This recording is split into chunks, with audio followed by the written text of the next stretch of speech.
para poder difundir. Así que bueno, nuevamente les doy la bienvenida a todas y todos.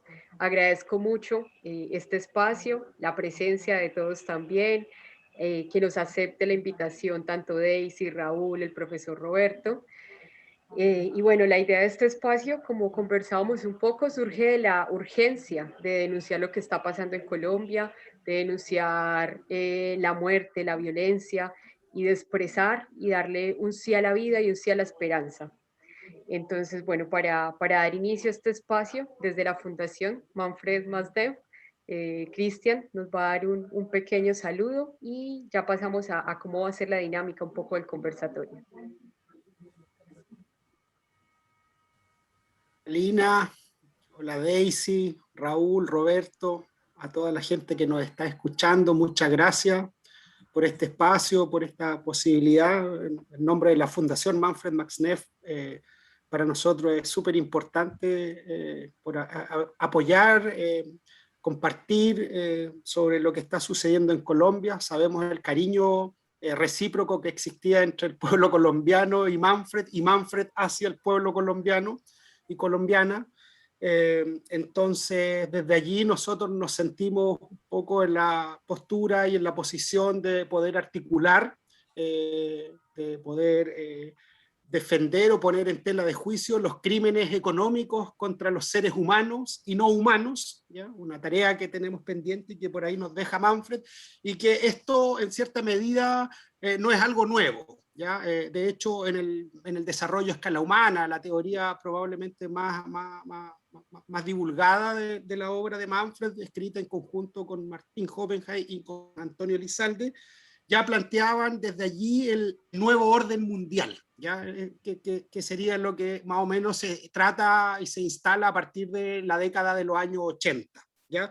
Este nuevo orden mundial va a instalar y va a profundizar las relaciones desiguales y de dependencia entre los países llamados desarrollados y los países en vías de subdesarrollo, y va a generar múltiples dependencias, ¿ya? Una dependencia económica, dependencia financiera, tecnológica, cultural, ¿ya? Y eso va a ser impositivo de unos países por sobre otros, y en ese escenario el desarrollo a escala humana plantea que el auge del capital financiero ha llevado en cierta medida a restringir la capacidad de decidir sobre sus propios desarrollos estos países que están en vías de desarrollo, ¿ya?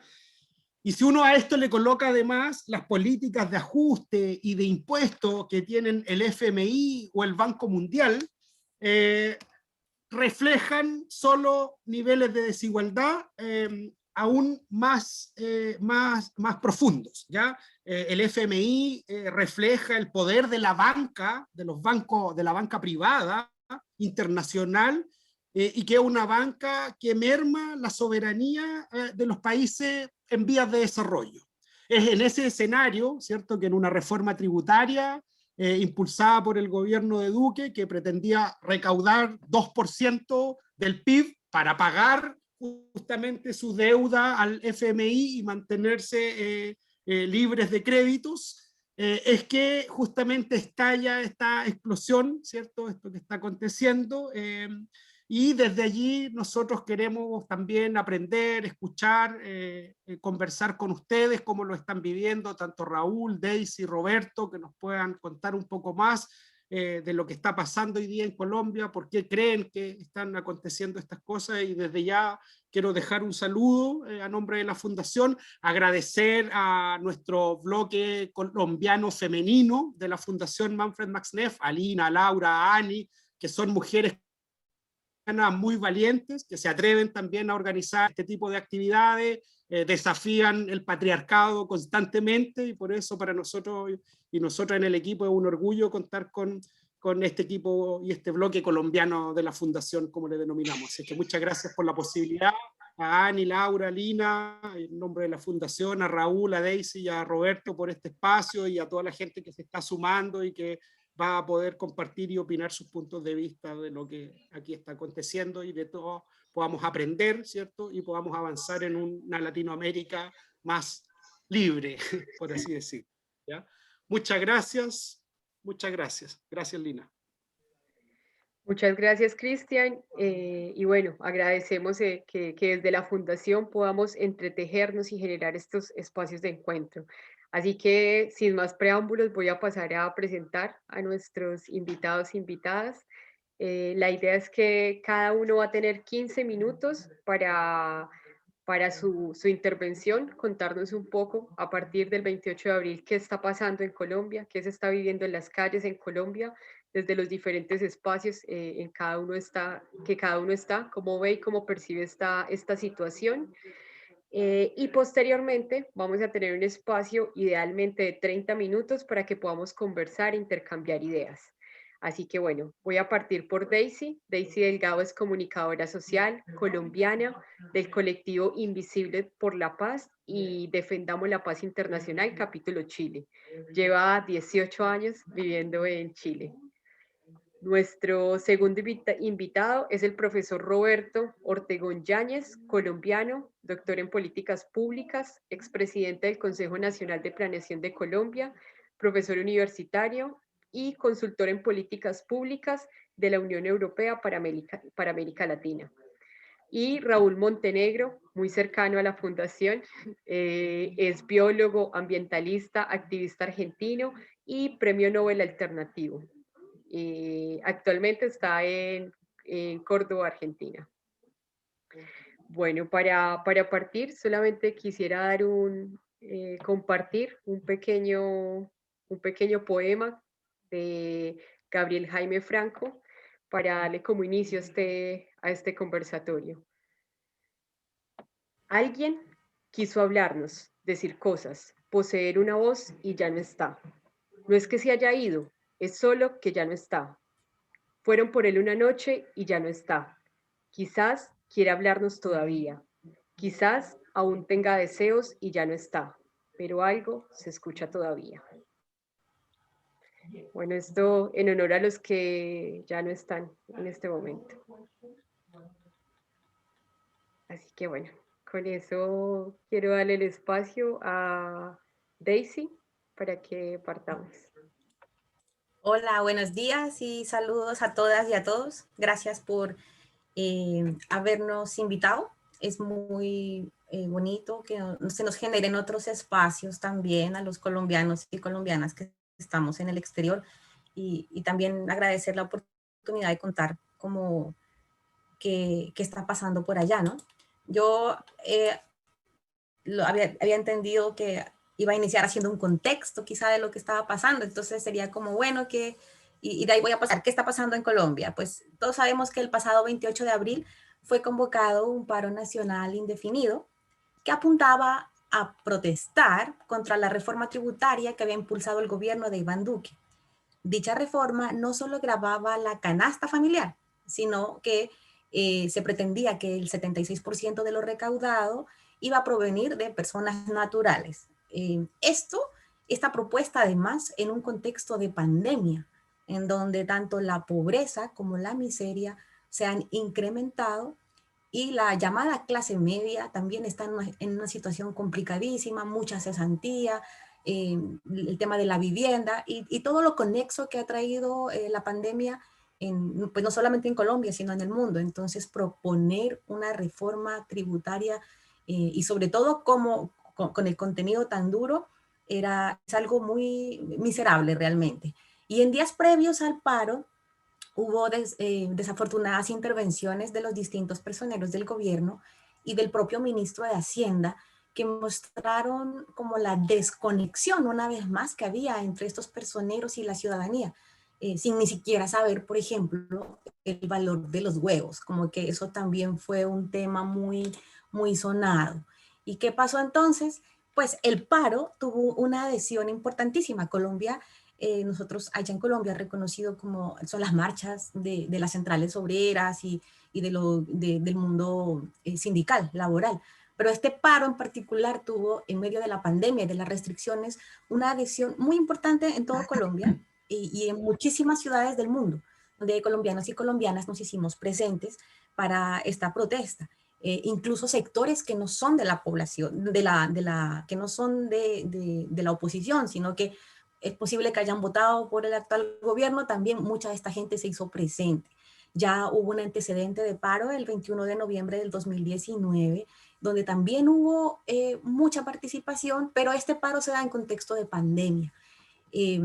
Bueno, comienza el paro y el gobierno lo que pasa es que empieza con la criminalización de la protesta, con la represión y también con un llamado del expresidente Álvaro Uribe, que todos sabemos lo temerario que es y todo el manto oscuro que lo rodea, donde incentiva al ejército, a la policía, al uso de armas, y ese mensaje fue incluso censurado por Twitter. Obviamente que en medio de lo que ha sido el paro indefinido, también se han presentado acciones de vandalismo, de saqueos, pero no es el sustento del paro, sino es el oportunismo vandálico. Y muchos medios del oficialismo y la oficialidad de la derecha que está en el poder utilizan estas imágenes para desacreditar lo que es la protesta social y pacífica.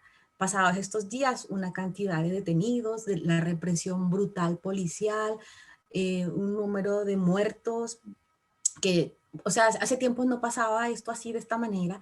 Y ya pasados 4 días del paro, Duque sale en una imagen que la gente que sabe comunicación política entenderá, sale y se dirige al país como flanqueado por militares y dice esa noche que va a militarizar las principales ciudades de Colombia, sin ceder además al paro.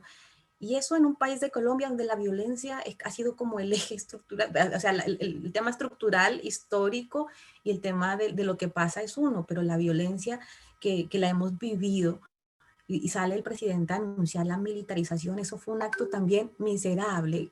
Entonces, ¿qué pasó? Eso detonó mayor indignación, eh, y la movilización tomó más fuerza. Y el domingo, o sea, un día antes, anuncia que no cede, que se militariza Colombia, y el domingo Duque dice que va a bajar la reforma, ¿ya? Pero ya había incentivado la noche anterior el tema con los militares.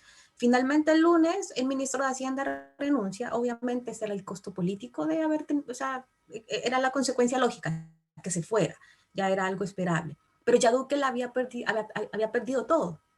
Es un total soberbia, desconexión, incapacidad para asumir lo que estaba sucediendo, indolencia, ¿ya? Y mucha gente se pregunta, bueno, pero si se bajó la reforma tributaria, ¿por qué seguimos en paro indefinido?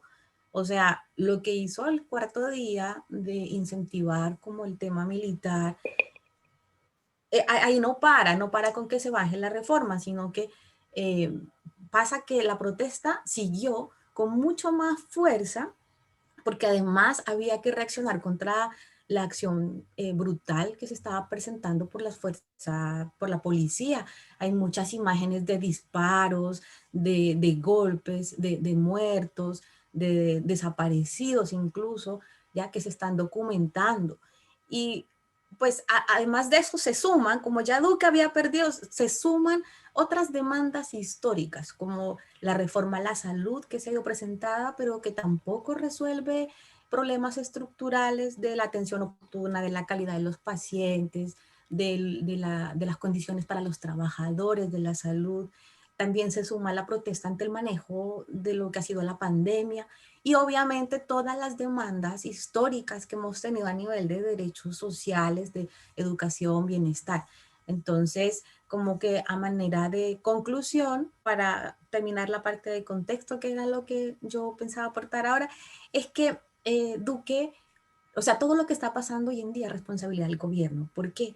Duque sabía que esa reforma no tenía horizonte, no fue conversada, fue una cosa pues obviamente muy dura, y se sabía que no tenía horizonte. Entonces, esperó 5 días para bajarla, pero ya se había detonado los escenarios de violencia que estaban pasando, una seguidilla de errores previos al paro que tuvo, algo innecesario. Y después se desata todo esto, entonces si él debió haberla bajado antes, incluso pudo no haber llegado a darse ese paro si él hubiera escuchado a sectores de su mismo lado que le decían que esa reforma en este momento por el que está atravesando el mundo y el país no convenía. ¿ya? O sea, ni ahora ni nunca, pero en especial en este momento y sobre todo cuando te dicen que te van a grabar la canasta familiar, eso ya es algo atroz. Entonces, pues, error tras error tiene un costo muy grande hoy en día y yo creo que lo que está pasando en el mundo es que en Colombia obviamente sigue el paro indefinido, en el mundo nosotros nos hemos dado cuenta muchas acciones de solidaridad colombianos en distintos lugares, colombianos y colombianas nos estamos reuniendo aquí en Chile, acá en Santiago, hemos estado casi todos los días haciendo acciones como de encuentro y ha sido algo lindo porque siempre uno acá anda como con su grupo de colombianos con los que más simpatiza, pero estos días, y también pasa en Colombia, nos hemos encontrado con la diversidad, ¿ya? Con colombianos y colombianas que nunca nos hubiéramos encontrado y en estas acciones que uno dice, pero mira, o sea, quizá esta persona no, en otro momento políticamente no me encontraría con ella, pero todos en velatones, en cantos, todos unidos, y es un mismo dolor para los que estamos en el exterior, para quienes no, tenemos que estar en el exterior o nos ha tocado, ya no importa cómo esa línea política, todos estamos con ese dolor por fuera y ha sido muy lindo desde acá como nos hemos reencontrado a raíz de algo tan triste como es lo que está pasando en Colombia, ¿no? Eh, bueno, yo quería decir eso, acá nosotros el 28 de marzo estuvimos presentes en el consulado, pero ya pasada una hora el cónsul mandó a llamar carabineros y después no nos dejaron acercarnos. Y todos los días que hemos intentado llegar, el cónsul enrejó el consulado, le pone estas rejas móviles, tiene patrullas en la avenida y por todos los lados, y medio llega alguien de amarillo y ya nos están bloqueando. Así que no hemos logrado llegar y nos hemos desplazado en los alrededores y en otras calles y hemos estado haciendo distintas actividades, pero ha sido muy, muy duro y muy difícil también. Es otra forma de represión, ¿no? Para los que estamos fuera. Así que, bueno, de mi parte eso, contarles que ese es el contexto dentro de lo que se ha dado. Yo sé que la gente que está en Colombia tiene el feedback ya como en detalle de la crueldad y de lo que se vive, pero nosotros acá seguimos movilizados y seguimos, ojalá, procurando que esto tenga un eco mucho mayor. Muchas gracias, Daisy, por contarnos también desde lo que se está haciendo, desde lo que estamos haciendo acá en Chile, lo que están haciendo en Santiago, cómo también nos estamos expresando y diciendo no a lo que está, a los abusos que están pasando en Colombia. Le damos la bienvenida a quienes se están conectando. En este momento igual se están conectando más personas. Les contamos que estamos haciendo una primera ronda a partir de este contexto general de qué está pasando en Colombia y posteriormente vamos a tener un espacio de preguntas abiertas como de conversación. Yo voy a estar recibiendo en el chat las diferentes preguntas y vamos a pasar a nuestro segundo invitado, el profesor Roberto Ortegón, para que nos cuente desde Colombia. Claro que sí. Bueno, en primer lugar, muy buenos días para todas, para todos. Un agradecimiento especial a la Fundación Manfred Mafnif y a quienes nos acompañan desde diferentes países. Creo que las manifestaciones y los malos gobiernos y los problemas que tenemos hoy en día podemos viralizarlos y hacerlos globales gracias a las redes, al Internet y a muchos mecanismos. Y yo quiero agradecer esa solidaridad porque en gran medida, gracias a ustedes y gracias a las voces en el exterior y gracias a colombianos y extranjeros amigos de Colombia y la prensa independiente y las redes, el mundo está pudiendo conocer lo que está ocurriendo en Colombia y no lo está conociendo a través de los medios de comunicación oficiales de Colombia, lo está conociendo a través de las personas, de las familias, del WhatsApp, de las redes sociales. Y entonces creo que es un mundo distinto el que tenemos y va a tener unas ventajas, pero también va a tener unas exigencias en la transformación.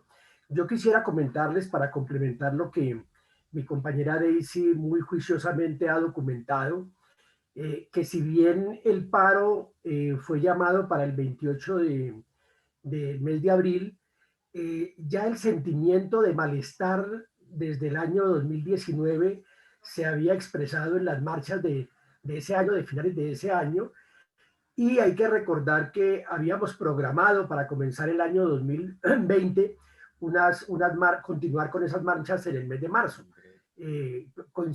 coincidencialmente el mes donde nos sorprende la pandemia.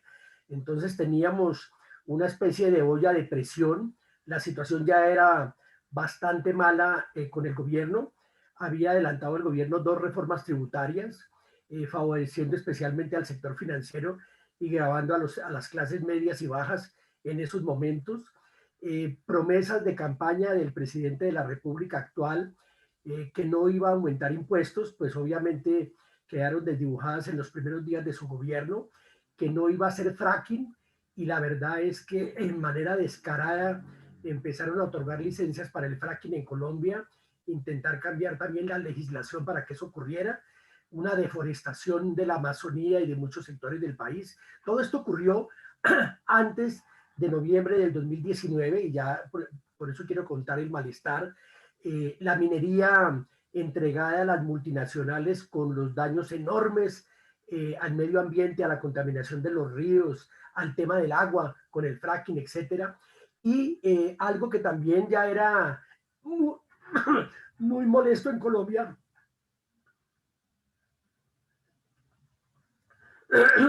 fue el hecho de que el presidente de la República empezó a cooptar los organismos de control, que se supone que deben ser independientes, que deben estar en manos de la oposición o de sectores independientes. El presidente se tomó la fiscalía, nombrando allí a un compañero de pupitre de él, se tomó la Procuraduría, la Contraloría, la Defensoría del Pueblo, es decir, los organismos más importantes del control al Ejecutivo y al Gobierno, quedaron en manos del Gobierno.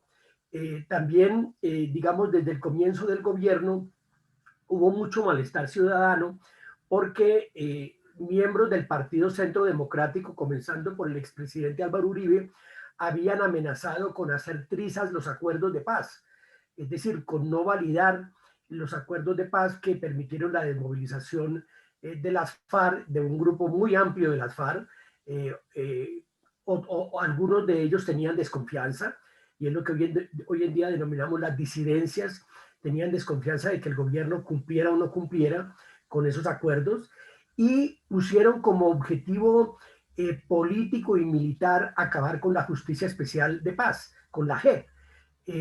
La verdad, ha habido suficientes evidencias de cómo han intentado filtrarla, corromperla, bueno, de todo, para tratar de desprestigiarla ante la opinión pública, y fue público el interés de desmontar, digamos, los tribunales de la Justicia Especial para la Paz, especialmente porque allí no solo están acudiendo los guerrilleros, los actores del conflicto, sino también los actores estatales del conflicto, entre ellos los militares, muchos de ellos condenados y responsables por lo que en Colombia se denominó los falsos positivos, ¿no? Que llevó a la eliminación de civiles que no eran parte del conflicto armado, que estaban en las ciudades indefensos, jóvenes buscando trabajo, que fueron engañados por las Fuerzas Armadas o por grupos de Fuerzas Armadas, fueron masacrados, literalmente asesinados, vestidos con trajes de campaña para hacerlos pasar por guerrilleros, y a cambio de eso los militares tenían unos jugosos premios, viajes, becas, etcétera, como compensación a cada una de esas bajas. Total que esto ha sido lo más indigno que hemos tenido que vivir en los últimos 20 años, y todo esto hacía parte, digamos, de esa olla que venía cocinándose en la indignación del pueblo colombiano hacia el mes de noviembre del año 2019. Viene la pandemia, y en lugar, digamos, de mitigar, de poder tener una estrategia de gobierno que permitiese ser mucho más solidaria, mucho más sensible al dolor y a las dificultades que atravesaban y que atravesamos muchos colombianos y colombianas, que tuvieron que quedar confinados, sin recursos económicos, sin alimentos, una tragedia completa. Y allí hay que hacer un reconocimiento enorme a muchos de los alcaldes, a los gobernantes locales que tuvieron que enfrentar ese desafío, con muy pocos apoyos del gobierno. Y ahí viene, yo diría, el hecho más provocador del gobierno, y es que establece unas medidas para ayudar a combatir la pandemia, unas facilidades financieras y económicas que a la postre terminaron, imagínense ustedes, beneficiando al sector financiero. Es decir, auxiliamos al sector financiero supuestamente para que el sector financiero pudiera otorgar unos créditos a muy bajo costo, prefinanciados por el gobierno, pero ellos decidieron utilizar esos recursos para compensar sus utilidades y repartirse las utilidades en plena pandemia, con lo cual no hubo crédito, y si lo hubo fue muy escaso, los recursos no llegaron a las comunidades. Bueno, un hecho realmente lamentable, y ello se sumó a promesas del gobierno para el tema de adquirir las vacunas. Colombia fue de los últimos países de América Latina. Digamos que el presidente de la República anunció haber comprado vacunas. Sin embargo, no solo fuimos los últimos en anunciarlo, sino que el presidente le mintió al país, porque ya para el mes de noviembre del año pasado, del año 2020, casi que en Colombia teníamos compradas 40 millones de vacunas, imagínense ustedes. Llegó enero, febrero, y resulta que no teníamos vacunas.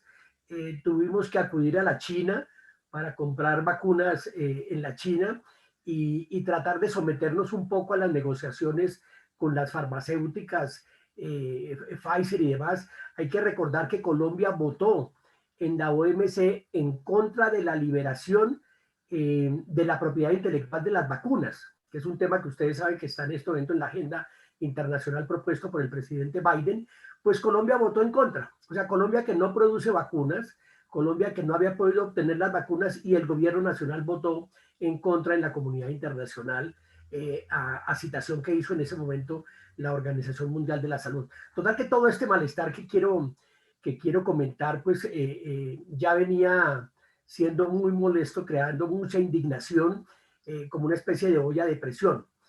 Lo segundo que quisiera comentar es que el paro convocado el 28 de abril, pues era un pretexto. Finalmente, cualquier cosa que se hubiera convocado. Obviamente, como lo menciona Daisy, y yo lo comparto, la exacerbación, digamos, de los ánimos y la paciencia en el mal gobierno se colmó con una reforma tributaria que, en lugar de exigirle a los grandes capitales y al sector financiero un aporte o una reducción de sus utilidades para reinvertirlas en programas sociales, no, se orientó fundamentalmente a acabar con lo poco que queda de la clase media, y en un absurdo, más de la mitad de los recursos que se iban a obtener iban a estar dedicados a comprar aviones de guerra, así como ustedes lo escuchan, aviones de guerra, o sea, no vacunas, no, aviones de guerra, o sea, algo completamente absurdo. Y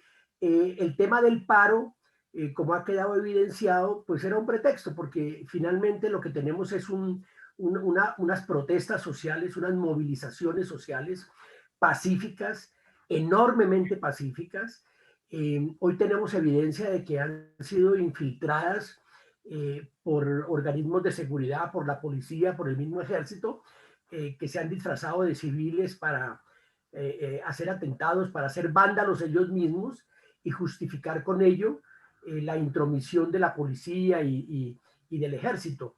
Obviamente, en todo esto, pues hay unas condiciones muy complejas, porque también sabemos de la criminalidad, de los vándalos de verdad, de la contratación de sectores muy oscuros que financian la guerra y que quieren volver a ello, y esto que proponía con mucho peligro, casi un atentado de lesa humanidad, como ha reclamado el ex juez Baltasar Garzón, que le acaba de enviar una carta al presidente Duque, en momentos en que están tramitando una denuncia en la Corte Penal Internacional contra el presidente Piñera de Chile, precisamente por crímenes de lesa humanidad, y le ha advertido realmente que lo que está ocurriendo en Colombia es que no se puede permitir que se utilicen los fusiles para combatir las piedras, o los fusiles para combatir a la ciudadanía inerme que está marchando.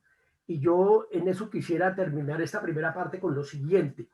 que es casi una voz de esperanza a pesar del dolor, de los muertos, de los desaparecidos, de las torturas. Y es que la juventud está por encima de eso. Ha estado por encima de eso como lo ha estado siempre.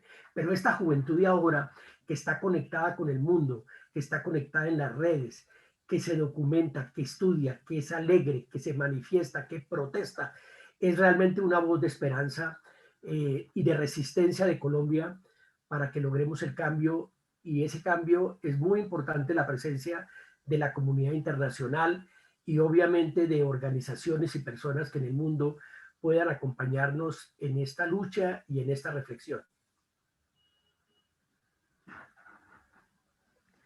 Muchas gracias, profesor Roberto, por sus palabras y también por su explicación. Vamos a darle ahora la palabra a Raúl Montenegro desde Argentina para que también nos acompañe. Él ha acompañado muchísimas causas y procesos colectivos y también es muy importante su mirada a todo a lo que estamos viviendo y a lo que se está viviendo desde Colombia. Así que, bueno, Raúl, gracias por estar acá también. Bueno, muchas gracias por la invitación. De alguna forma creo que somos aprendices de lo que está pasando en Colombia, porque es prácticamente un espejo de lo que está pasando en muchos países de América Latina. O sea, me parece que también es casi como una convocatoria y una luz roja. Yo había estado pensando, estaba tratando de encontrar como 5 puntos para poder entender uno mismo lo que estaba pasando. Y lo primero que me parecía importante es que generalmente estas crisis se dan cuando, al existir una enorme inequidad social, o sea, una muy fuerte inequidad, que sobre esto me gustaría tirar después unas cifras sobre Colombia, eh, y cuando hay una gran inequidad, una inequidad insoportable, se adoptan medidas que terminan perjudicando a los sectores más vulnerables. Allí se generan las primeras, digamos, elementos para el conflicto. El otro punto que me parece importante en el caso de Colombia, y que Roberto ha sido muy claro, es que yo creo que en Colombia ha venido habiendo un poderoso entrenamiento social de la protesta. Es decir, esto no llega en un momento en donde no había historia, sino que se llega en un momento con mucho entrenamiento social, sobre todo porque uno de los problemas que tiene Colombia, como muchos de los países de la región, es el disponer de recursos que son apetecidos desde fuera del propio país. Entonces ya había toda una serie de conflictos, como el caso de la megaminería, el caso de fracking. Es decir, que había un gran entrenamiento de la propia sociedad para protestar, y algo que citó Roberto que me parece muy importante, sobre todo incluso los sectores más jóvenes de la sociedad, en una conexión permanente a través de redes sociales, no solamente internamente, sino hacia afuera del país. Este otro elemento me parece clave. Esto sucede en un momento de un gran historial de resistencia. El tercer punto me parece que tiene que ver con la corrupción descarada. Cuando la corrupción entra a un nivel supremo, que yo creo que es el nivel que se alcanzó en Colombia, ya no puede ser tapada, es como tapar el sol con las manos, como excesiva, y que además esa especie de exceso de corrupción, aunque el gobierno, como bien explicaba también Roberto, va entrando en distintas áreas de control, y pese incluso a los medios de comunicación social hegemónicos que responden al propio modelo del gobierno, lo que termina también rompiendo esto son las vías alternativas de comunicación. Es decir, finalmente las personas terminan conociendo la corrupción descarada y excesiva, sobre todo a través de los medios alternativos de las formas de comunicación social entre los distintos grupos. Ese me parecía el tercer punto, pero el cuarto me parece que es el más preocupante. Nosotros llamamos el fenómeno Bashar al-Assad, que es algo que sucedió en Siria. Ustedes recuerdan cuando se da la primavera árabe, en donde la gente recuperó su protagonismo. Hubo situaciones en donde se da esta resistencia, en donde los gobiernos no actuaron en una forma excesivamente violenta y terminó costando la cabeza de muchos de quienes habían sido puestos como objetivos de esas revueltas, que en realidad era reconquistar el poder que tenía la gente. Bashar al-Assad toma una decisión dramática, es decir, yo no quiero caer, y para no caer voy a utilizar la fuerza al máximo.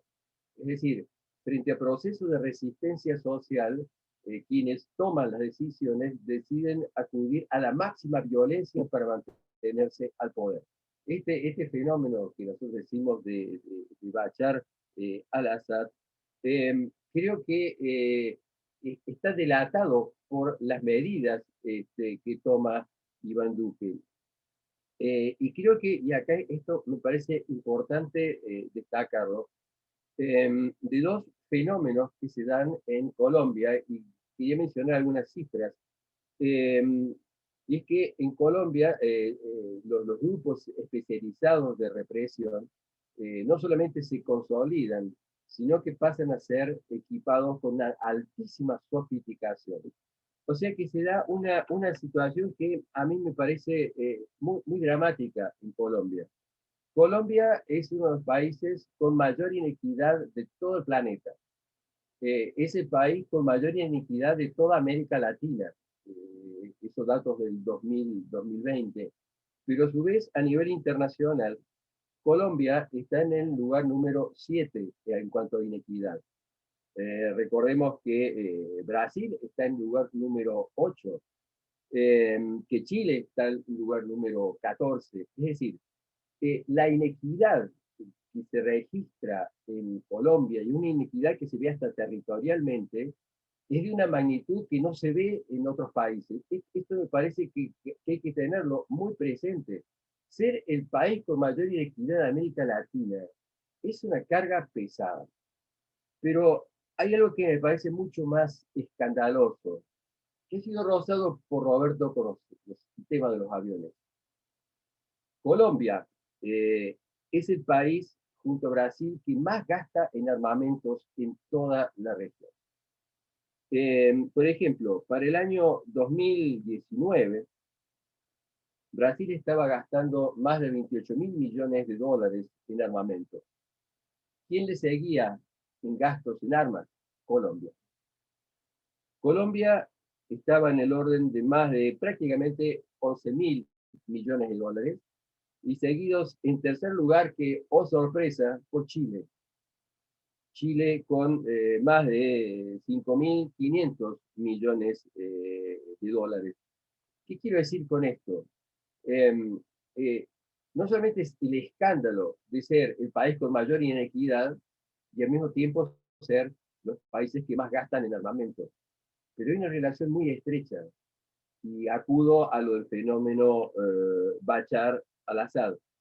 Es decir, llegado la posibilidad que el poder sienta que está amenazado, utiliza de ese enorme poder de fuego que implica los años acumulados de inversiones en infraestructura militar, en la infraestructura de represión. La estructura de represión del gobierno de Colombia es una de las más poderosas de América Latina. ¿Sí? Y de alguna forma lo que ha pasado ahora es que, y esto creo que es nada más que una punta, el gobierno no quiere caer. Y el gobierno está usando justamente de ese, de ese enorme poder, de represión que se ha estado dando, Y en esto yo creo que hay que tenerlo muy, muy claro, de que en América Latina, no solamente en Colombia, se da esta situación de enorme inequidad y al mismo tiempo desarrollo de un poder de fuego tremendo, en donde los principales ejemplos son el caso de Brasil, el caso de Chile, ahora se agrega Colombia. Es decir, en donde más se ha gastado en infraestructura de represión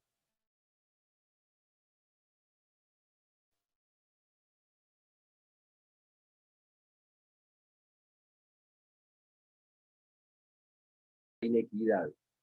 En lugar de aumentar la distribución, en lugar de democratizar lo que está sucediendo, se privilegia el fortalecimiento de las estructuras armadas. Es decir, se privilegia la represión. Y esto es tremendamente peligroso. Y acá me parece importante como una especie de corolario de estos 5 puntos. La propia gente de Colombia ha logrado frenar al lado de lo que podría haber sido. Ha logrado frenar gracias a su tremenda capacidad de entrenamiento organizativo para la lucha, pero a su vez enorme comunicación con el resto del mundo, porque Colombia es interesante, es un país expandido.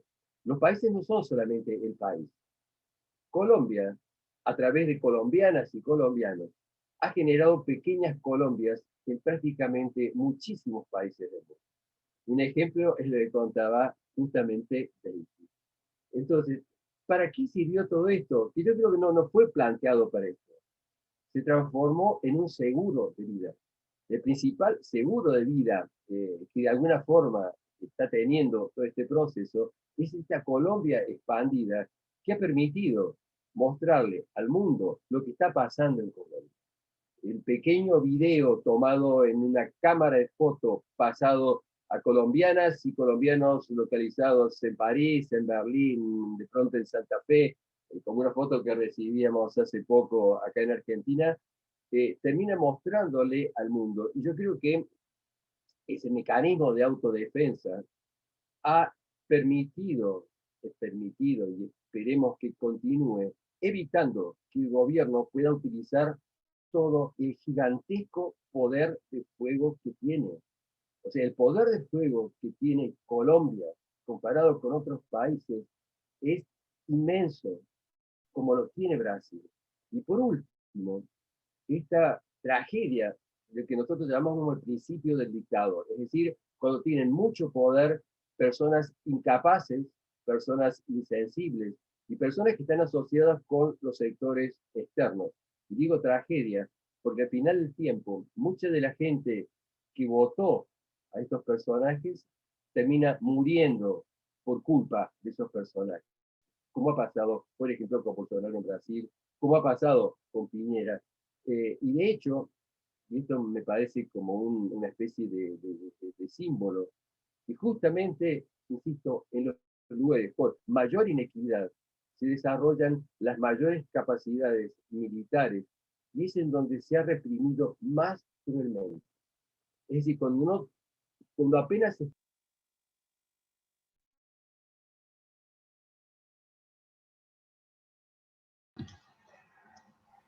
Raúl, perdón, por algo se mutió.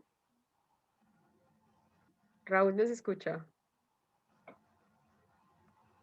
Raúl. Sí. En este momento se muteó, ¿cierto? ¿O eso lo vi? Raúl, estás muteado. ¿Cómo andas, Raúl?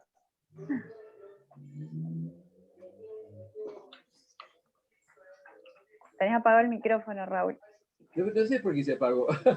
¿Hace mucho que se apagó? Yo creo que durante el último minuto aproximadamente. Bueno.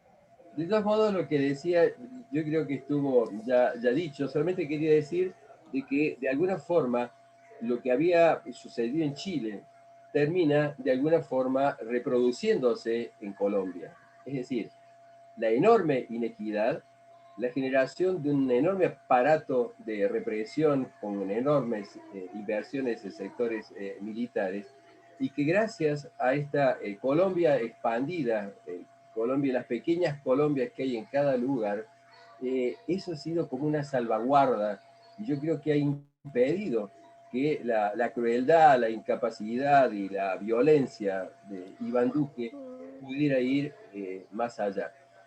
Era eso nomás, y sobre todo agradecer un poco el ejemplo para el resto de América Latina, del valor que tiene la gente en Colombia para autodefenderse.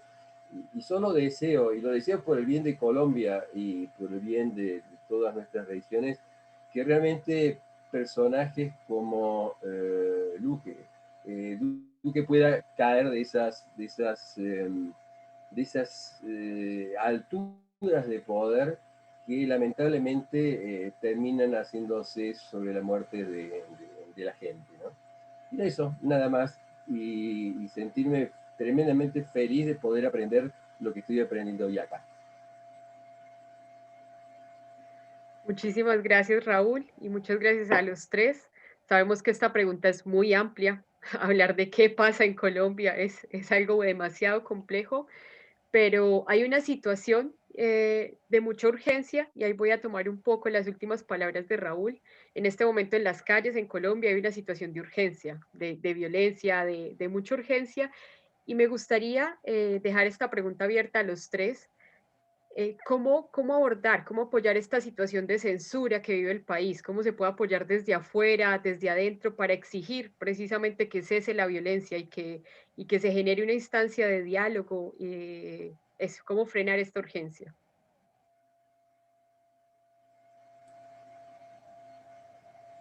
Pues voy a pedir la palabra y un poco retomando lo que dijo Roberto.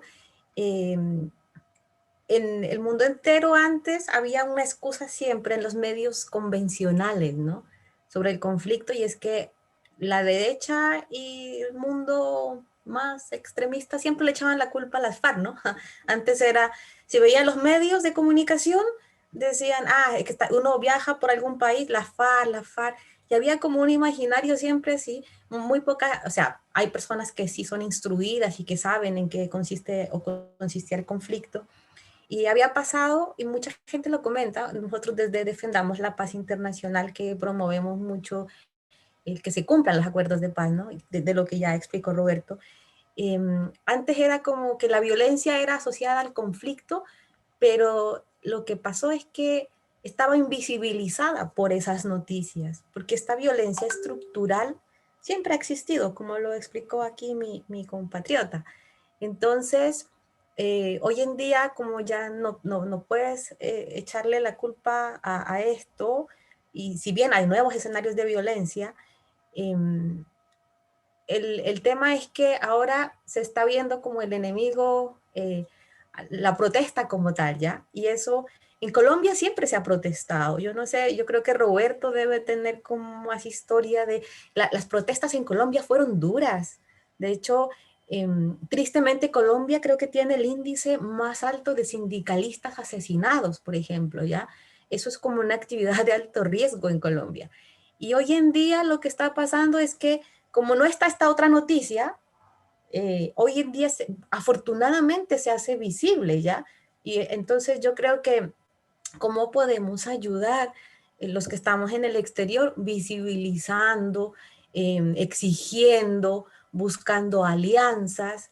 Ya nosotros tratamos de llevar estos nuevos escenarios a la academia, a la calle, a muchos lugares, pero aquí la única salida tiene que ser pacífica y tiene que ser mediante el diálogo, porque no hay otra. Yo creo que ya no hay otra. Lo que pasa es que también la personalidad del Centro Democrático en Colombia es bien compleja. La personalidad no solamente como corporación, como movimiento, como gobierno, como todos los aliados que tiene, mediáticos, militares, estatales, paraestatales. Hay que seguir visibilizando en todos los escenarios posibles, pero también hay que procurar apoyar todas las iniciativas que apunten al diálogo. Aquí no queda de otra forma, ¿no? pero no solamente el diálogo con mis amigos como, o con los más cercanos. Aquí se tienen que escuchar y Duque tiene que llamar a la representación general de la sociedad y no solamente a personeros, a ciertos personeros. Pero hay una situación desbordada que también se conecta mucho con lo que es Colombia y con lo que es el mundo hoy, ¿no? Esto de las redes sociales, esto del agotamiento, esto de la rabia.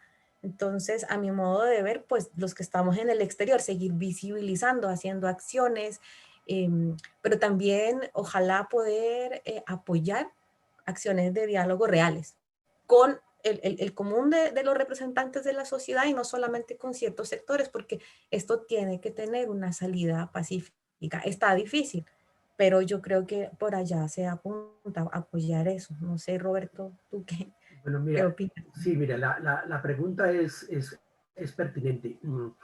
El gobierno y los medios de comunicación del establecimiento, que son los grandes medios, eh, se han encargado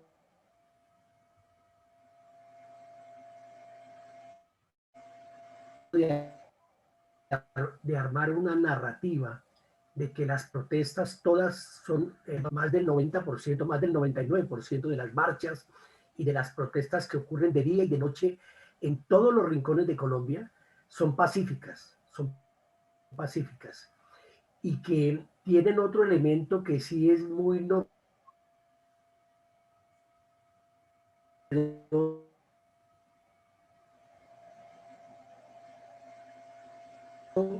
en la geografía política nuestra, y es que venimos de la opción de la derecha. Estas marchas son inéditas, aquí no importa el partido, no hay partido, son marchas de resistencia por la dignidad, y creo que Raúl hizo una muy buena radiografía, Daisy, de nuestro país en ese elemento de la desigualdad, la inequidad. Cuando logramos el acuerdo de paz, quedó al descubierto que el problema no eran las FARC solamente, sino que era la corrupción. Como lo mismo ocurrió con la pandemia, ¿no? Con la pandemia quedó al desnudo la inexistencia de sistemas de protección social, de descentralización del Estado, la inequidad, incluso la persecución a la mujer. Esta es una sociedad enormemente desigual entre hombres y mujeres. Y son las mujeres, y han sido las mujeres las que han soportado el tema de la pandemia, el autocuidado, el cuidado de sus familias, de sus comunidades. Total que es un aprendizaje muy complejo, pero estamos en tiempos distintos. Yo presidía la Organización de Jóvenes Nacional, que impulsamos la 7ª papeleta que dio como resultado la Asamblea Nacional Constituyente. Marchamos los jóvenes de todos los estratos, de todas las universidades. Yo estudiaba en una universidad pública, pero nos juntamos, no había partido. Era que teníamos que hacer una especie de acuerdo de paz a través de una nueva constitución. Y así como en el pasado, digamos, los jóvenes también fueron un motor, ahora es más evidente, ¿no? Miren ustedes que los sindicatos fue el pretexto, ¿cierto? Los viejitos de los sindicatos fue el pretexto, juegan un papel muy importante. Entonces, la pregunta, ¿qué hacer? Bueno, yo quisiera decir que es muy importante la internacionalización de la situación que ocurre en Colombia y la internacionalización de muchas maneras. Primero porque hemos logrado estar en la agenda de la Unión Europea en este momento, de que la Unión Europea condene y mantenga una especie de observatorio permanente sobre la situación de Colombia y la protección de los derechos humanos. La Unión Europea ya había sido advertida del problema de la violación de los derechos humanos con la muerte de líderes. Los líderes defensores de derechos humanos, pues se asesinan a diario defensores de derechos humanos en Colombia y el Estado no tiene una respuesta, y el Estado puede ser permisivo o puede ser actor de eso. En meses pasados, el Parlamento irlandés le exigió al gobierno intervenir sobre Colombia y las relaciones con Colombia. Ustedes saben que en Inglaterra ocurrió lo mismo, ¿no? El Parlamento se ha pronunciado. Y ahora en los Estados Unidos, que gobierna el Partido Demócrata, conformado en gran medida por sindicatos, los sindicatos que que convocaron al paro en Colombia del 28 y del 1 de mayo, pues tienen también aliados en ese Congreso, y creo que esta narrativa se va a cambiar. Entonces creo que hay un trabajo con los gobiernos, con los organismos internacionales, pero quizás el más importante es foros como estos, en que la sociedad civil internacional, quienes trabajamos por los derechos humanos, por la paz, por la justicia, podamos hacer pedagogía y que podamos valorar también la información que recibimos a través de las redes, porque así como hay falsas noticias, las redes también nos están mostrando lo que los medios no nos muestran. Yo creo que así como en muchos países en América Latina, ustedes tienen que saber que el sector financiero en Colombia es dueño de los grandes medios de comunicación de todos, ¿no? Televisión, los periódicos son dueños, los dueños son los mismos banqueros, pero los banqueros no solo son dueños de los bancos, de los medios, son dueños de todos los contratos, de los contratos de infraestructura, de armamento. O sea, realmente hemos llegado, o sea, parte de lo que explica la desigualdad y la inequidad, que además no solo es una inequidad desde el punto de vista económico, no, sino también social y territorial, de que hay unos sectores, digamos, muy abandonados en el país, y obviamente creo que esta reacción tiene que llevar a un diálogo que no puede ser un diálogo cosmético, ¿cierto? No puede ser un diálogo para decir, retiremos la reforma tributaria, retiremos la reforma a la salud, que esa sí es más miserable que la tributaria, esa es complicadísima, es dejar sin salud al pueblo colombiano en medio de una pandemia, imagínense ustedes, de que además de que ya pagamos por la salud, tenemos que comprar seguros si queremos que nos atiendan en las enfermedades. No, pues es un proyecto de ley, realmente es un atentado a la vida. Y bueno, entonces yo creo que la causa es mucho mayor. La causa está buscando una transformación del Estado, el Estado comenzando por el Congreso de la República nuestro, que es un Congreso realmente vergonzoso, que hay que limitarlo al máximo. Esto es un poco de gente ahí que funciona para el mismo establecimiento, hay muy poca independencia. Entonces creo que esta pedagogía nos tiene que servir también para hacer una transformación, no solo pensando en la pospandemia, que creo que es un buen argumento, sino que la insatisfacción de la gente no puede quedar frustrada. Eso sería terrible, tendría unos efectos en la psicología y en la sociología muy complicados. Creo que por eso es que se ha desarrollado un concepto de resistencia. Y miren ustedes, y excúsenme que me haya alargado un poco, el papel que ahora juegan los influencers, ¿no?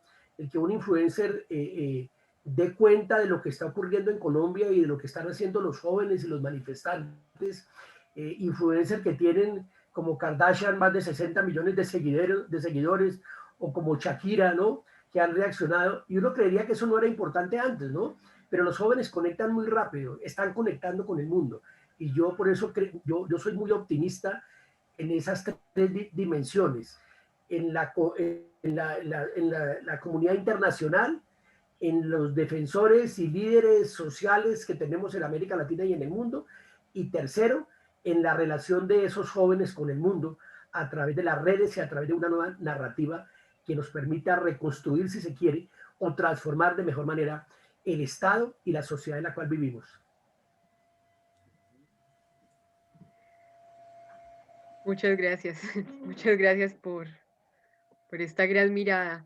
Raúl, si quiere complementar con algo y pasamos a la sesión de preguntas, que yo creo que acá hay muchas personas que quieren contarnos y participar.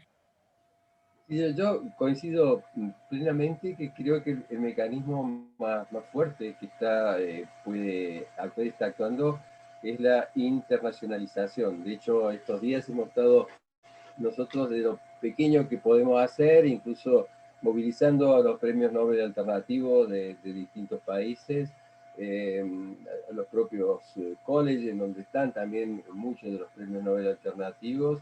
Ha habido en Argentina una enorme movilización a través de las redes, de asambleas y de movimientos ciudadanos.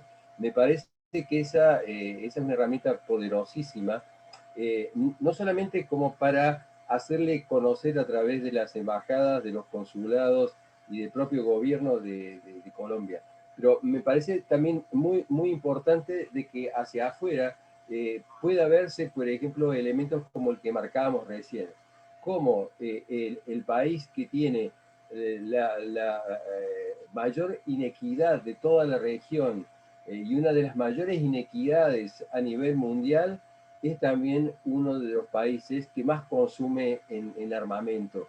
Entonces, no solamente el apoyo, no solamente la presión sobre los gobiernos, sino mostrar este otro virus, en donde siempre está este juego entre la enorme inequidad y todo lo que es el desarrollo de armamento. Y también me parece muy importante las nuevas coaliciones, o sea, cómo se pueden coalicionar distintos sectores de la vida civil colombiana con organizaciones en distintos países para justamente aumentar la voz.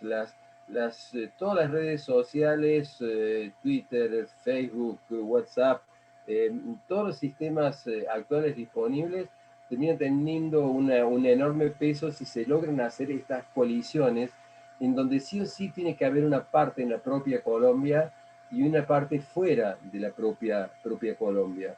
Y me parece que eso también es un elemento poderosísimo, ya como herramienta para influenciar, y después no ser ingenuos, o sea, y esto lo digo para todos. Hace muy poquitos días se reunieron en Miami, ni más ni menos que lo peorcito de América Latina. Mauricio Macri de Argentina, representantes también de Colombia, de Ecuador, que representan los sectores más conservadores y más peligrosos. Entonces, no solamente se trata de un problema de Colombia, sino que hay una suerte de eje del mal planteado por Piñera, planteado por Bolsonaro, planteado por Iván Duque.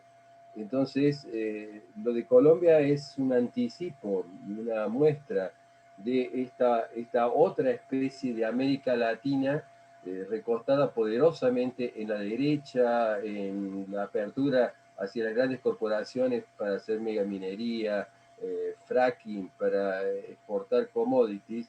Y yo creo que eso es lo que está verdaderamente detrás de todos los dramas que estamos viviendo. No solamente Colombia, sino que hay como una suerte de necesidad de estos sectores de abroquelarse, y me parece que lo mejor para ese abroquelamiento es lograr el abroquelamiento de quienes están luchando en cada uno de estos países, nuestro incluido, para que el resto de la comunidad internamente, porque también es un proceso de enseñanza y aprendizaje interno al interior de nuestros países, tanto adentro hacia afuera, para que se vea que en realidad detrás de todo esto está la fragmentación, está la deforestación, está la megaminería, está todas las raíces más profundas de nuestra América Latina, y las más valiosas son las que estos sectores están tratando de abrir para las inversiones externas. Entonces, no es solamente una protesta porque se afecta el bolsillo. Yo creo que también es una protesta como para decir, basta de seguir loteando, de seguir vendiendo los recursos, de seguir vendiendo un poco el alma que tiene cada uno de nuestros países. Digo esto para no aislar la situación en Colombia. Yo creo que es una situación que está afectando en este momento a varios de nuestros países, y que lamentablemente la pandemia ha terminado agravando. O sea que lo que podemos hacer, pequeñito, mediano, grande, desde cada una de estas nuevas coaliciones que vamos armando, y que todas las podamos conocer para multiplicarlas, me parece que es estupendo. Ayer, por ejemplo, un poeta argentino que vive en Francia, tremendamente sensibilizado con lo que pasaba en Colombia, hizo su aporte, su sensación de lo que estaba pasando, y utilizó las redes para mostrar lo que un poeta que está en Europa tenía que decir del apoyo al pueblo de Colombia y denunciando las atrocidades de Iván Duque. Creo que en eso está un poco el secreto, de utilizar todos los resortes externos para que aquello que se quiere invisibilizar, como decía Daisy, en un país, le saca exactamente al revés. Es decir, que se visibilice y de todos los actores sociales, ¿no? Eso me parecía interesante como una pequeña anécdota, pero cómo al tocar el corazón de la gente afuera por lo que está pasando, eso se termina en la peor amenaza y la peor presión que pueden recibir estos seres pequeños. Yo creo que Iván Duque es un ser muy pequeño, es pequeñísimo, es infinitesimal, y los seres pequeños son los más peligrosos, porque no quieren que se vea que son pequeños. Iván Duque es pequeño, es muy pequeño. Raúl, muchas gracias. Quiero aprovechar este espacio, sé que es algo muy difícil porque acá hay muchas personas desde Colombia y desde muchas partes que quieran expresarse, pero quiero abrir el espacio a que ordenadamente podamos manifestar nuestras preguntas, nuestras percepciones, también nuestro sentir. Así que les voy a pedir, por favor, si pueden utilizar el icono de acá que está en la parte inferior, de levantar la mano para poder irles dando la palabra a cada uno y a cada una y que podamos como escucharnos.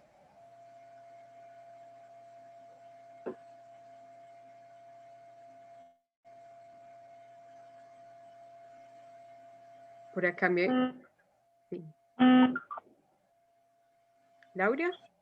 Hola, a mí no encontré la manito, pero bueno, primero darles las gracias a todos ustedes por sus palabras, son muy interesantes. Es muy bonito sentirse acompañado y respaldado desde diferentes partes del mundo en este difícil momento. Me gustaría en este momento que pudiéramos escuchar a la profesora Margarita, que ella es una profesora, abogada y filósofa de la Universidad Libre, quien ha estado acompañando por mucho tiempo los procesos y liderazgos en el territorio, en Cali, precisamente en Siloé, uno de los lugares que se ha visto más afectado en este momento por la represión. Entonces me gustaría que darle la palabra y si estás ahí puedes escucharte.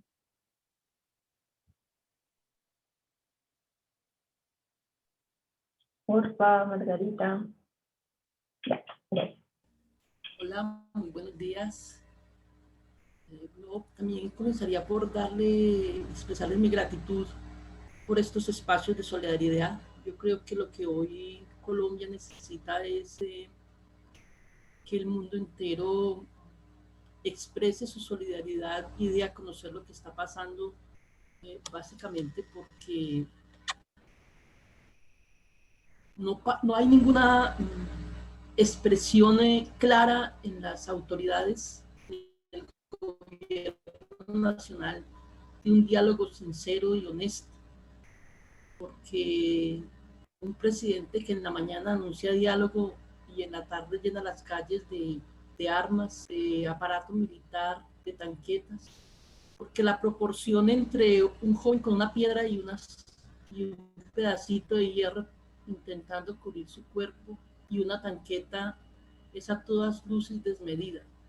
Hemos asistido a una transformación de esta manera como el gobierno quiere combatir violentamente a los jóvenes. Venimos en las noches del 5, 6 de mayo, noches terribles con helicópteros artillados, con tanquetas, a hoy incluso tardes, como la tarde en el sector llamado La Luna, toda una tragedia campal de varias tanquetas, cientos de hombres del ESMAD enfrentando a unos chicos, casi unos niños prácticamente. A lo que hemos observado en las últimas 2 noches, que ya no es todo ese despliegue militar visible, sino carros particulares con placas falsas y personas vestidas de civil disparando a los jóvenes. Pero también quisiera hacer un llamado muy fuerte a un fenómeno muy grave, que es la ruptura de todo protocolo y es a los niveles de degradación de la de esta manera como quieren combatir la propuesta.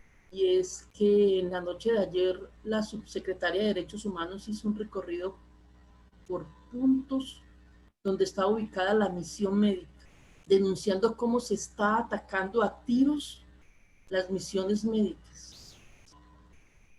Y eso es algo que rompe toda, bueno, yo no sé si hay un fondo más fondo en los protocolos de cómo solucionar este tipo de conflictos. Es un poco desde el punto de vista de la denuncia. Hay dos cosas que yo creo que podríamos pedirle al mundo. Uno es demandar de los que tienen el control de las redes sociales tenibles que están haciendo, que si para algo deben servir las redes sociales es para que esto pueda ser conocido en el mundo. No recuerdo exactamente, pero podría ser la noche del 29, matan a un joven aquí en Cali, y al momento del terrible suceso se estaba transmitiendo en vivo y ese crimen fue visto por más de 120,000 personas. Es decir, los en vivos permitían mostrarle al mundo entero lo que estaba sucediendo en tiempo real. Hoy, la gente que está en los lugares del conflicto no pueden hacer un en vivo porque tecnológicamente no lo pueden hacer. Pero además hay cientos de quejas de cómo se bloquean las transmisiones de videos que muestran lo que está pasando en tiempo real o que evidencian situaciones.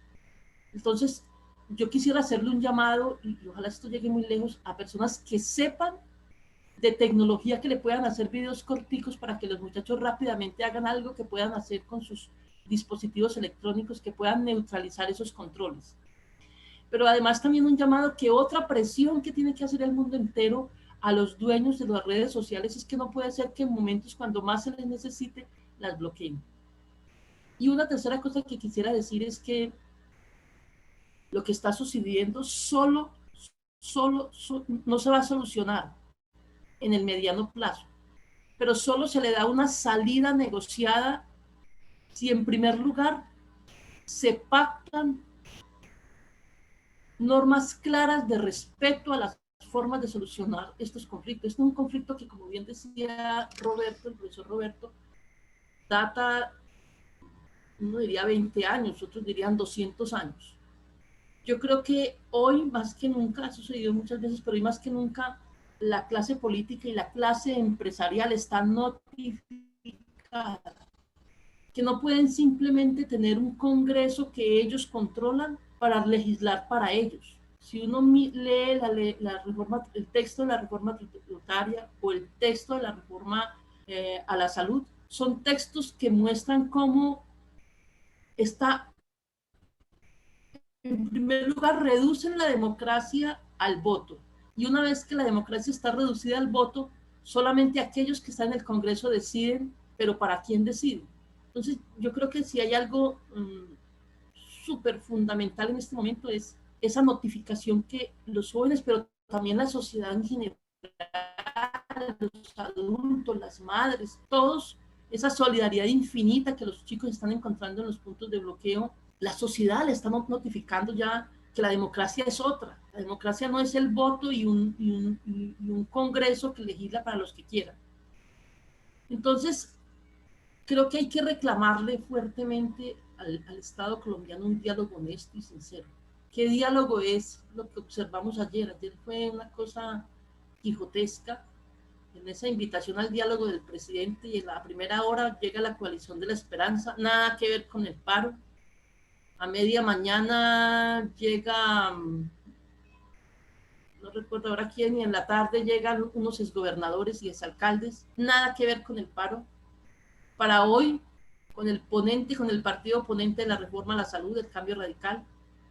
Entonces, realmente lo que hay por parte del gobierno hacia los jóvenes es la represión, y de la manera más brutal y más violenta. Entonces, el llamado profundo es a hacer las denuncias necesarias. Ayer escuchamos con sentido de esperanza que se hizo que presentó una denuncia y pidieron medidas cautelares en la Corte Interamericana de Derechos Humanos. Fue admitida esa solicitud de medidas cautelares. ¿Qué pase? No sabemos, pero sí es necesario que la comunidad internacional ayude a que amigos y amigas de muchos entes que puedan ejercer algún tipo de control o algún tipo de presión, a que en verdad primero se desescale la brutalidad policial, y segundo, el diálogo sea honesto y sea real en este proceso. Quisiera como dejar hasta ahí,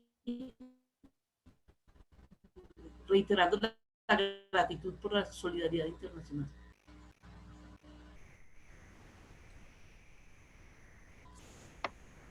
Muchísimas gracias, Margarita, por dar voz a lo que, bueno, a lo que se está viviendo allá y también porque este también es un espacio para expresar y para denunciar. Por acá había visto una mano levantada de Otto también. Hola a todas, a todos. Me va a costar un poco hablar porque eh, creo que me voy a comunicar desde la ingenuidad de la ignorancia. Quiero ser bien honesto, ¿no? Estoy en Valdivia, en Chile, y temo decir alguna tontera por no estar tan conectado al dolor y desde adentro, desde el territorio de lo que aquí estamos comentando. Desde Chile, octubre de 2019, sí, 2019, los paralelos con lo que yo estoy escuchando es gigantesco, pero creo que lo que estoy escuchando es más grave, es más duro, es más intenso. Tengo esa sensación de sentir que estoy mal hasta que sabes de alguien que está peor. Y entonces es como chuta, esta cosa no era tan dura como la veíamos en Chile, ¿no? Colombia la está viendo aún, hay ciertos signos más terribles de lo que yo siento que vivimos y estamos viviendo en Chile. Pero creo sobre eso y sobre esa ingenuidad decir dos cosas. Lo primero, a mí me ayudó un colombiano, este colombiano que tengo aquí, ¿no? No sé si le conocen, se llama Arturo Escobar. Fue una coincidencia. Fue una coincidencia. El 18 de octubre del año 2019 yo ya estaba leyendo este libro. Y lo continué leyendo durante octubre, noviembre, diciembre, algunos meses de todo lo que fue el estallido social en Chile. Y si no es por Arturo Escobar, yo no entiendo nada. Y me acompañó su comprensión. Y entonces entiendo cómo las situaciones se dan porque hay diseños que provocan la situación. Y me empecé a preguntar, ¿cuál es nuestro diseño? ¿Cuál es nuestro diseño de sociedad, de país, que provoca que ocurran estas cosas? Quizás la respuesta más simple y por lo tanto incompleta es la Constitución, ¿no? La Constitución es algo que nos diseña. El 18 de octubre, la primera semana en Chile, nadie soñaba con una nueva Constitución. No era tema. Y hoy día estamos a una semana de votar los constituyentes, ¿no? Y se abrió una puerta. Yo no sé qué vamos a hacer una vez que crucemos esa puerta. En una semana más en Chile tenemos un portal que se abrió el 18 de octubre del 2019. Vamos a votar para conformar una comisión constituyente. No sé qué va a pasar, no sabemos, pero ya hay una puerta por la cual caminar. Yo no sé qué puedo hacer hoy día, ahora, para que haya menos muerte en Colombia. Sí sé, y no quiero ir a lo simple, a lo antiguo de hablar del sueño bolivariano, pero es que me evoca algunas cosas, pues me evoca un poco lo que significa pensarnos y actuarnos y sentirnos en una unidad latinoamericana. Y por lo menos desde ahí propongo, pido, sueño, consulto, si transformar Colombia estructuralmente y parte de ello una nueva constitución pudiera ser parte del camino a seguir y que nos pudiéramos encontrar en ese camino.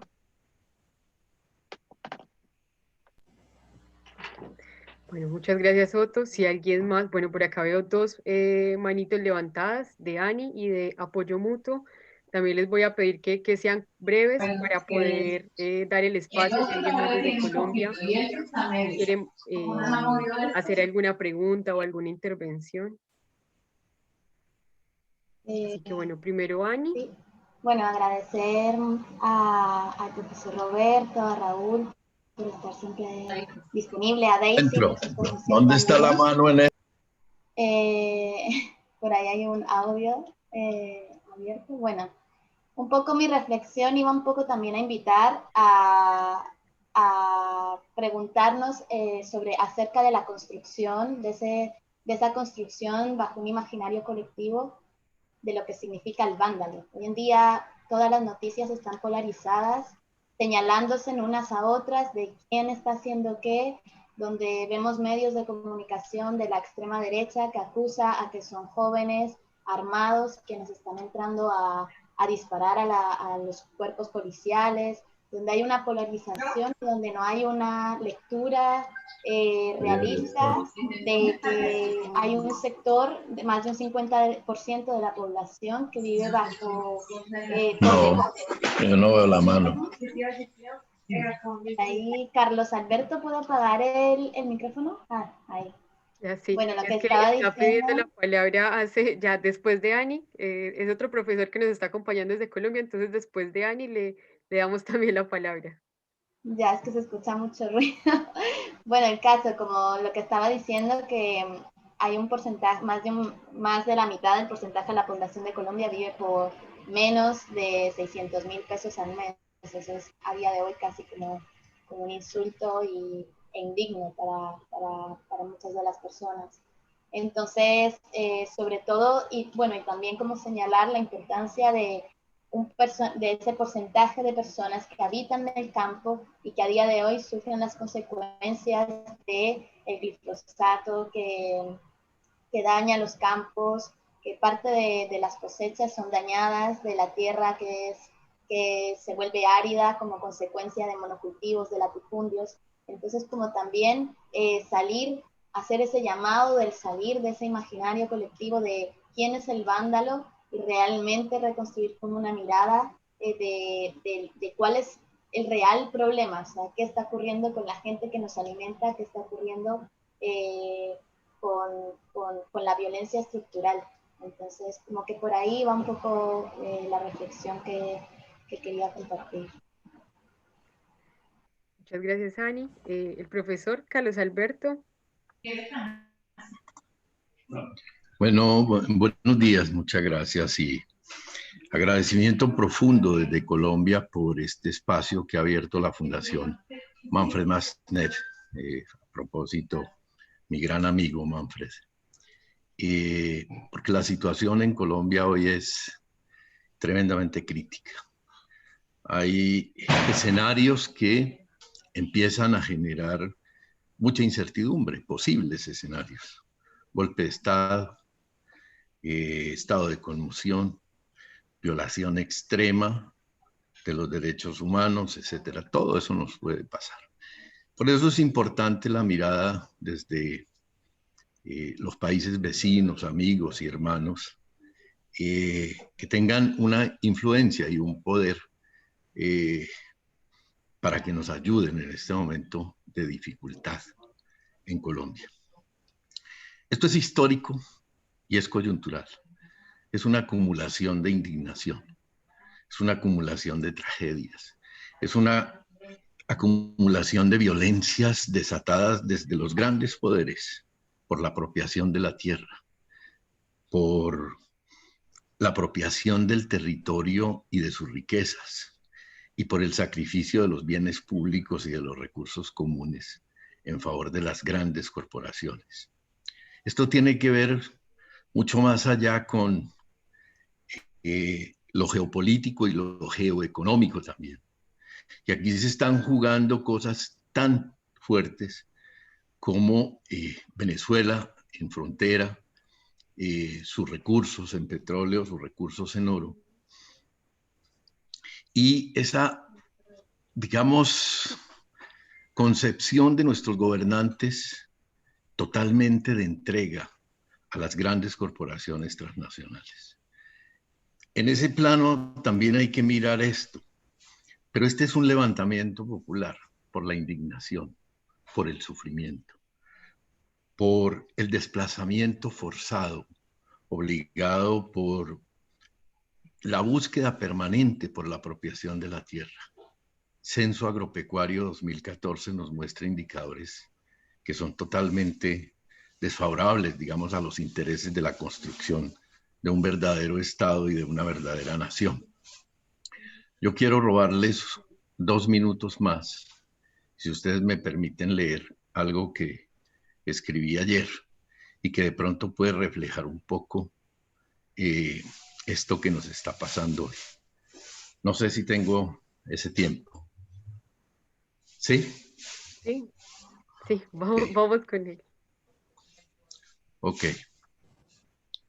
Dice así: mi pueblo tiene rabia. Mi pueblo tiene rabia porque le han arrebatado los sueños y la esperanza. Mi pueblo tiene rabia porque ha sido humillado, desconocido y ultrajado. Mi pueblo tiene rabia porque su dolor no le importa al que lo somete, porque cuando llora o sufre, ni su llanto ni su sufrimiento es escuchado. Mi pueblo tiene rabia porque es asesinado, porque con él el verdugo es despiadado, indolente y malvado. Mi pueblo tiene rabia porque su victimario, por él elegido, lo ha traicionado, porque obedece no a su llamado, sino al llamado del amo que en el poder lo ha enquistado, para que azote a su hermano, a ese que hoy indignado explota de ira rechazando la ignominia de su verdugo anclado. Mi pueblo tiene rabia porque lo han sacrificado, pisoteado y defenestado. Mi pueblo tiene rabia y con ella se ha levantado para gritarle al mundo y al verdugo que al final se ha despertado, que a exigir y a dignificarse para quedarse ha llegado. Grita fuerte, pueblo mío, que tu grito remueva las tumbas de los que antes por ti también gritaron, que despierten igual para ensordecer a los que históricamente y hoy te siguen ultrajando. Mi pueblo tiene rabia, llora de ira, grita por su dolor y por su indignación, y mi actitud es respaldarlo. Mi pueblo ya no es el mismo. Ahora se levanta y renace como el ave fénix, para que esta vez lejos, muy lejos vuele. Muchas gracias. Muchas gracias. Sí, qué hermoso mensaje. Muchas gracias, profesor Carlos Alberto. Muchas gracias a todas y todos quienes están en este espacio. Voy a Gracias dejar a una, ustedes. y bueno, voy a proponer, Un saludo a Gabriela también. Hola, yo quisiera hablar, Magdalena. ¿puedo? Okay. voy a proponer antes de darle la palabra a Apoyo Mutuo, quien aparece acá, que se me ocurre que acá podamos también como por lo menos dejarnos conectados, porque yo creo que merecemos tener más instancias. Entonces les voy a pedir a quienes quieran, puedan ir dejando su correo en el chat, los vamos a guardar en una lista para, bueno, la idea es que esta red se quede y que podamos generar más espacios. Así que bueno, la última intervención, Apoyo Mutuo, que le vamos a pedir por favor, así que sea breve para ir cerrando. Bueno, Lina, te voy a contestar que no puedo. Yo tengo mucha rabia y necesito expresarla y espero que ustedes me escuchen teniendo en cuenta el poema que tú leíste y el que leyó también el profesor que acabó de participar. Yo he intentado escucharles atentamente a todas y a todos y creo que todos y todas tienen un conocimiento y un saber y una experiencia muy valiosa que nos ayudan a comprender un poco lo que está pasando en este territorio, en Colombia. Y yo quisiera, digamos, comenzar como lo que decía Daisy, uno de los primeros problemas que tenemos acá es que hay una falta de desconexión. Y no es una falta de desconexión de los políticos, es una falta de desconexión de la vida. Y no solamente de ellos por ser políticos, sino de todas y todos los que estamos aquí presentes, y tanto, o sea, en el territorio colombiano, sino en todo el mundo. ¿Por qué? Porque nos hemos dejado engañar y ultrajar durante años mediante una historia universal de la infamia. Y por eso lo que pasa en Colombia no se alcanza a dimensionar. ¿Por qué? Porque en esto de la comprensión de las cosas más importantes es la experiencia y el sentir, porque esas dos cosas son las que nos ayudan a abrir como las llaves para comprender realmente lo que está pasando, porque si bien una vida tiene una experiencia limitada, hay vidas que habitan muchas experiencias. Y esto es muy importante porque ahorita el principal llamado, como también lo dijo por ahí el profesor de Argentina, es el accionar y como también dijo Olina ahorita, es que podamos accionar sobre todo colectivamente, porque no vamos a poder, acá desde Colombia está ocurriendo una masacre, acá hemos vivido años, décadas en un estado terrorista de alta intensidad, donde ha habido más desapariciones forzadas que en las dictaduras de Argentina y de Chile juntas, que en estos últimos 4 años han matado más de 1000 líderes sociales, porque aquí el que habla lo matan, aquí hablar es ya una condena de muerte, así como el día de ayer asesinaron a un poeta del Festival Internacional de Poesía de Medellín, Alvarado Marín, que llegaron y lo mataron despiadadamente en su casa mientras dormía. En ese contexto es el que estamos hablando. Y estamos hablando, yo tuve la oportunidad de estar allá en Chile durante la revuelta y sobre todo lo que tanto hablamos acá, que es el diálogo y la escucha, de poder hablar y dialogar y compartir como observador de derechos humanos lo que estaban haciendo los jóvenes populares, sobre todo en las ciudades, porque el sentir de ellos, yo sí estoy seguro que es el sentir de los jóvenes que están acá. Son, digamos, nuestras generaciones, como, no sé, que tenemos entre 30 años, decidimos ya no tener hijos, hijas. ¿Por qué? No lo sé, en mi caso, porque no quiero venderle ya la mentira de este mundo a un ser más que tenga que ver toda la violencia y el dolor, no solamente del pueblo colombiano, sino del pueblo negro, de los pueblos originarios, del pueblo mapuche, ver cómo se les extermina su cultura, ver cómo y yo no sé, digamos, por ejemplo, las generaciones como Alondra, cómo van a ser, porque es que hay una diferencia entre los jóvenes como nosotros y los jóvenes populares, que vienen de los barrios más violentos de Colombia y de Chile, que es terrible que en ambos contextos, tanto allá como acá, uno esté presenciando un joven gritar que va a luchar a muerte, porque es como están luchando contra ejércitos armados, no solamente que matan legal, sino que ilegalmente, como pasó en Cali, que salen a matar desde un camión. Eso es no solamente una desconexión de los políticos que van a volver a traicionar al pueblo, porque acá ya nació la comisión de la esperanza de algunos políticos, que ha sido traiciones históricas, porque si algo ha pasado, como decía Otto, acá es que hemos tenido también problemas de ingenuidad, de creer que ellos que nunca nos han escuchado, creer que ellos que nunca han hecho nada, lo van a hacer ahora.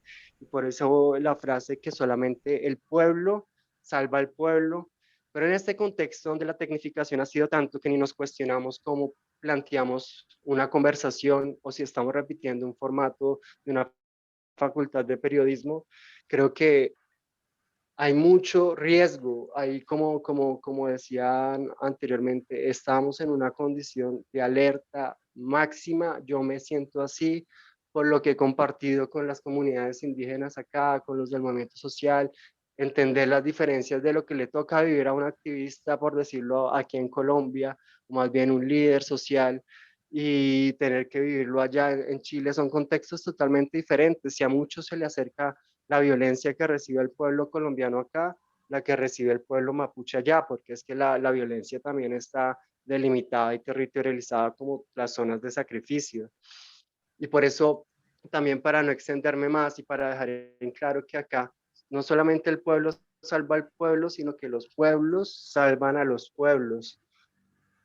Y para que no sintamos esa frustración que se sintió allá en Chile cuando la clase política les traicionó, somos nosotros quienes tenemos que soñar y soñar tan alto que logremos como sacar ideas y no replicar, digamos, estos formatos de solidaridad que no le ha servido a nadie y más bien han sido vendidos como los velatones, como las grandes multinacionales. Y para mí está bien todos los espacios de solidaridad. Muchas gracias.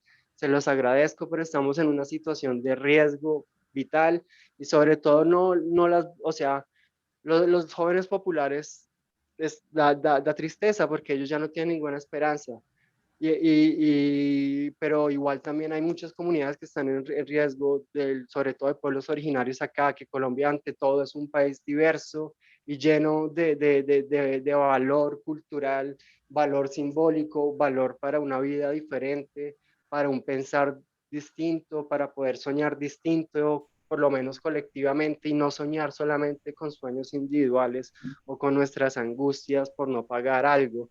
Entonces yo les quería proponer, porque estando aquí desde Colombia, he aprendido, digamos, que también nosotros podemos proponer las formas de accionar y también porque tenemos una experiencia desde movimientos sociales que son muy valiosas y que deberían ser escuchadas, por lo menos si se quieren tener, o sea, no es una imposición, sino es ideas, porque las palabras van, las ideas van volando y cuando uno cree que las puede accionar, pues las acciona. Y ahorita principalmente lo que nos pasa en Colombia es que no vamos a recibir diálogo de Iván Duque, no va a ser, él no nos va a escuchar y lo muchos que pueden que pacten y que todas las vidas de los jóvenes que ya murieron y que están en las cárceles y que han violado y desaparecido queden en la impunidad, como ha quedado la impunidad todo lo que ha pasado en la historia acá desde tiempos, desde la colonia romana, entonces, del Imperio Romano. Entonces, ustedes que son académicos, que están viendo la situación, que saben que es una situación de urgencia, tal vez si logran gestionar espacios, porque lo que esa conversa que se quiere dar con los jóvenes la tenemos que dar nosotros, desde el movimiento social, desde el movimiento campesino, agrario, y los jóvenes populares que están sin esperanzas y que prefieren morir hoy en las calles y no llegar a sus casas. Tenemos que tener un espacio, y ese espacio no hay mejor espacio que las universidades públicas colombianas. Entonces ustedes pueden hacer toda la presión internacional para que las universidades públicas abran los espacios de conversación que necesitamos acá. Si pueden hacer eso desde la red RLS, sería muy bueno, y sigamos comunicándonos y sigamos como, o sea, esto no funciona si no nos coordinamos y si no nos comunicamos. Si logramos que eso pase, por lo menos podríamos mermar un poco la represión que están viendo en las calles, porque si algo lo que necesitan los jóvenes que están en este momento en las calles es que se les escuche, que se les hable, que se les pregunte por qué salen en la calle, porque a pesar de ver un país donde les da la espalda y el mundo les da la espalda, porque siguen saliendo, porque en qué sueñan ellos o qué sueños tienen ellas y ellos. ¿Y por qué creen que vivimos en una historia universal de la infamia? Porque construimos nuestra cultura con palabras que ni siquiera sabemos qué significa, como la palabra vándalos, se volvió a utilizar en la Edad Media por los curas católicos que eran los reyes en ese momento también, y comenzaron a usar eso, pero esa palabra viene del pueblo vándalo que se enfrentaba contra o iba a saquear sobre todo a los romanos, al Imperio Romano, porque los romanos acumulaban mucha riqueza. Y una de las formas de destruir la riqueza entre los pueblos originarios siempre fue el saqueo. Entonces, es importante que tengamos en cuenta todo esto y comenzamos a entender la historia, saber cuál es la etimología de la palabra trabajo, familia, capital, que constituye nuestro lenguaje, cliente. ¿Cuál es la etimología de cliente? Porque esto me parece muy grave que en esta sociedad les digamos a clientes a todo el mundo cuando su significado es ser esclavo. Ese es su significado y lo seguimos replicando. Entonces, acá lo que tenemos es que cuestionarnos y no tecnificar todo y entender que esta desconexión de la vida nace desde nosotros y nosotras hacia afuera, porque nos dejamos entrar ideas y una cultura que no es nuestra, o una cultura militarista, que sabemos que los militares están en el negocio de las drogas, la prostitución, trata de armas, comercio ilegal, y sabemos que tienen todo el poder, pero esto por eso también es una lucha entre el amor y y el odio, porque esa gente yo no sé si lo hace de manera consciente, pero tiene tanto odio que no le interesa lo que está pasando ahorita. Entonces, pues nada, ahí les dejo la idea. Yo creo que el apoyo en mutuo es lo de eso. No sé si alguien quiere hacer otras propuestas de cómo accionar, porque esto no, o sea, es que es una situación de extrema urgencia. Colombia es uno de los principales laboratorios de guerra del mundo, y aparte tiene los apoyos de países como Estados Unidos e Israel, que son países que son expertos también en técnicas de muerte. Bueno, Entonces, perdón. si estos no tienen de pronto otra idea para sumar, pues genial. Qué pena, Lina. Bueno, gracias por, de verdad, que sabemos que todo lo que nos está diciendo es importante y que también este tejido lo tenemos que construir y también dentro de los diferentes espacios en los que estamos, Y bueno, sabemos que hay muchas cosas más por hablar. Varias personas han dejado acá su correo, así que muchísimas gracias. Solamente para cerrar, Laura, yo me despido.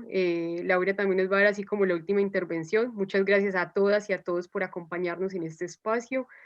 Y bueno, esperamos llamarlos a una segunda oportunidad y que continúen compartiendo lo que está pasando. Ya, Daisy y después Laura. Sí, yo escuchando a Apoyo Mutuo y a Margarita, igual quiero para cerrar también mi solidaridad con todas las personas que están resistiendo en los territorios.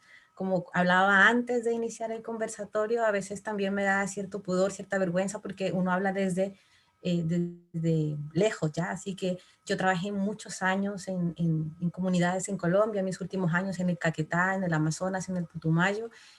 Sé muy bien lo que es estar en el territorio resistiendo, si bien antes se hacía mucho, o la guerra estaba mucho desde la ruralidad, hoy en día la estamos viviendo, vivimos estos escenarios que se han hecho, se han mundializado como desde la ciudad, así que va mi abrazo a quienes están trabajando ahí, en medio de toda esta represión y de esta brutalidad con la que se está actuando por parte del Estado, y esperemos que haya como algún espacio que dé garantías y horizontes a las demandas estructurales que hay que cambiar y pues para eso estamos, ¿no? Desde acá lo que podemos hacer es seguir visibilizando. Así que eso quería decirles. Muchas gracias, Daisy. Bueno, yo también quiero darles mucho las gracias a mi fundación, a mis compañeros que estuvieron gestionando todo este ejercicio, a los invitados e invitadas que quisieron amablemente participar y ampliarnos. Y creo que este ejercicio pedagógico es muy importante para todos en los diferentes lugares del mundo. Solamente quería compartir una pequeña reflexión con la que me levanté esta mañana en relación a Manfred, precisamente, y es cuando él hace la relación de los movimientos sociales con la nube de mosquitos. Creo que esta situación lo refleja bastante bien en cuanto a que no hay un liderazgo, que esta protesta no está reflejada en una única persona, que probablemente al tumbar a esa persona cae el movimiento también, sino que precisamente esto es un movimiento popular de las bases que ya, digamos, no superan más, la situación lo supera en cuanto a la desigualdad que hay en el país. Pero esa misma movimiento orgánico que hay en la protesta, creo que ha hecho que precisamente sea más fuerte y se esté fortaleciendo cada vez más.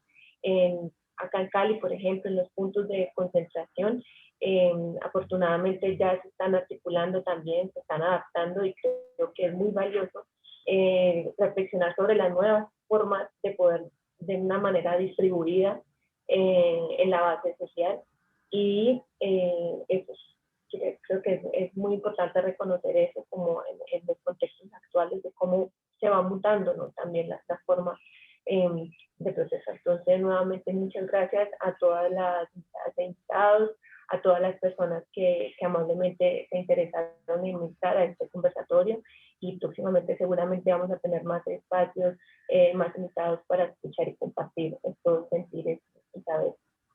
Muchas gracias. Abrazo. Un abrazo para todas y todos, y esperemos una segunda ocasión, y mucha fuerza para la tierrita. Gracias a todos y saludos. Gracias. Les vamos a enviar el video para que lo puedan compartir y difundir. Gracias. Un abrazo, gracias. Gracias.